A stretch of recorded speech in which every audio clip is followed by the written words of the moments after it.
TVI செய்தி டொரண்டோவிலிருந்து துஷ்யந்தி குணரட்ன. வணக்கம். British கொலம்பிய மர அறுவை ஆலை ஒன்றில் இடம்பெற்ற வெடிப்பு சம்பவம் ஒன்றில் 19 பேர் காயமடைந்தனர். அங்கு மொத்தம் 240 பேர் பணியாற்றுகின்றனர். காயமடைந்த தொழிலாளர்களில் 4 சிகிச்சையின் பின்னர் வைத்தியசாலையில் இருந்து வெளியேறினர்.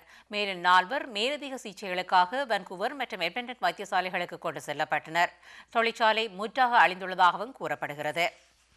இலங்கையில் இடம்பெற்றதாக கூறப்படும் மனித உரிமை மீறல்கள் தொடர்பாக ஐக்கிய நாடுகள் நிபுணர் குழுவால் அறிக்கை சமர்ப்பிக்கப்பட்டு பல மாதங்கள் கடந்துள்ள நிலையிலும் அவ்வறிக்கை தொடர்பாக ஐக்கிய நாடுகள் சபையின் செயலாளர் நாயகம் பான் கி மூன் இதுவரை விசாரணைகளை மேற்கொள்ளவில்லை என இன்னசிட்டி பிரஸ் கவலை தெரிவித்துள்ளது. பஞ்சாப் மாநில சட்டசபை தேர்தல் ஜனவரி மாதம் 30ஆம் தேதி நடைபெறவுள்ள நிலையில் இன்று தேர்தல் பிரச்சாரங்களை மேற்கொண்ட பிரதமர் மன்மோகன் சிங் மாநிலத்தில் ஆளும் ஷிரோமி அகாலிதள் கூட்டணியை கடுமையாக சாடினார்.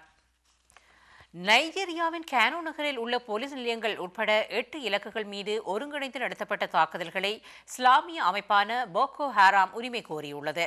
கேனோ நகரில் நேற்று இடம்பெற்ற தாக்குதல்களில் 7 பேரே கொல்லப்பட்டதாக உத்தியோகபூர்வமாக அறிவிக்கப்பட்டுள்ள போதிலும் சுமார் 150 பேர் பலியானதாக உறுதிப்படுத்தப்படாத செய்திகள் தெரிவிக்கின்றன.